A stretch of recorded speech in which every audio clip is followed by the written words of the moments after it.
Hello friends. So இன்னைக்கு பார்த்தீங்கன்னா ஒரு ஸ்பெஷலான டே. என்ன அப்படின்னா நியூ இயர் 2025 வந்து இன்னைக்கு ஸ்டார்ட் ஆகுது.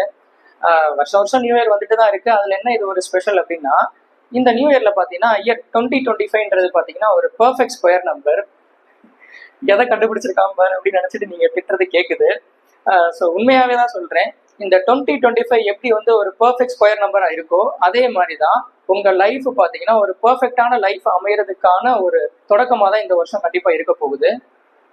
அதே மாதிரி இதுக்கு முன்னாடி நிறைய பேர் அவமானப்பட்டிருப்பீங்க, நிறைய கஷ்டத்தை அனுபவிச்சிருப்பீங்க, நிறைய அசிங்கப்பட்டிருப்பீங்க, அதே மாதிரி நிறைய பிரச்சனைகளை தாண்டி வந்திருப்பீங்க. அவளையும் பார்த்துட்டு சாதிக்கணுன்ற ஒரு வெறியோட வெற்றியை தேடி ஓடிக்கிட்டு இருக்க ஒவ்வொருத்தருக்கும் பார்த்தீங்கன்னா இந்த நியூ இயர் வந்து ஒரு ஸ்பெஷலான இயராக தான் அமைய போகுது.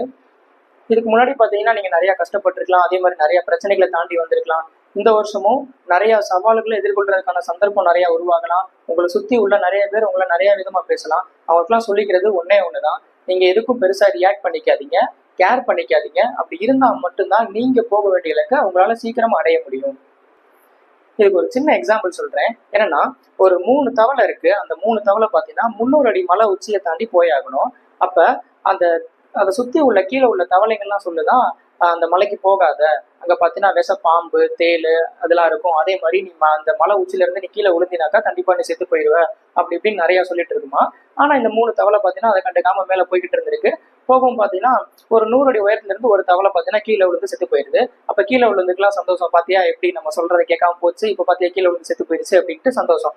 அதுக்கப்புறம் பாத்தீங்கன்னா 200 அடியில பாத்தீங்கன்னா இன்னொரு தவளை கீழே விழுந்துருது. கீழே விழுந்துக்கலாம் அதே மாதிரி சிரிச்சு கிண்டல் பண்ணிட்டு இருக்கு.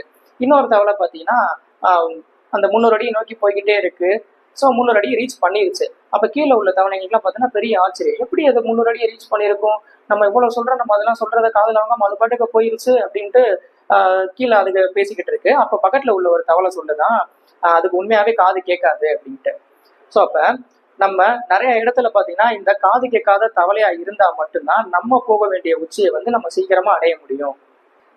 இந்த கீழே உள்ள தவளைங்கள்லாம் சொன்னேன்னா அதோட எண்ணமே என்ன அப்படின்னா, அதுங்களாலையும் மேலே ஏற முடியாது, மேலே ஏற தவளைகள் எப்படியாவது கீழே உள்ள வச்சிடணும் அப்படின்றது மட்டும்தான் அதுகளோட ஒரே எண்ணமா இருக்கும். ஸோ அந்த கீழே உள்ள தவளைகள் மாதிரி உங்களை சுத்தி உள்ளவங்க பேசுறவங்களுக்குலாம் நீங்க ரியாக்ட் பண்ணிக்கிட்டு இருந்தீங்கன்னா அந்த விழுந்த 2 தவளை மாதிரி நீங்க டவுன் ஆகிட வேண்டியதுதான்.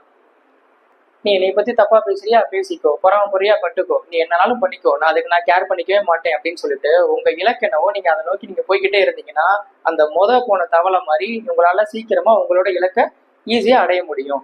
ஓகேவா?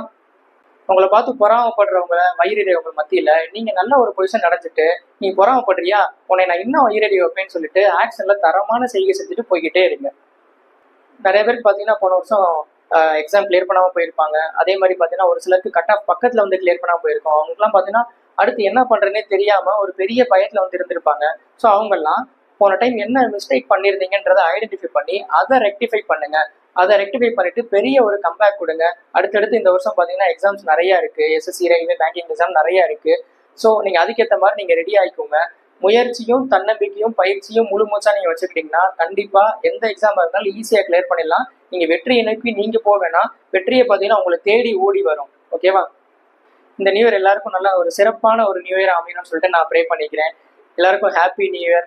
இந்த நியூ இயர் வந்து நல்லா ஜாலியா ஹாப்பியா செலிப்ரேட் பண்ணுங்க. ஓகேவா? அடுத்த வீடியோல பார்ப்போம். தேங்க்யூ.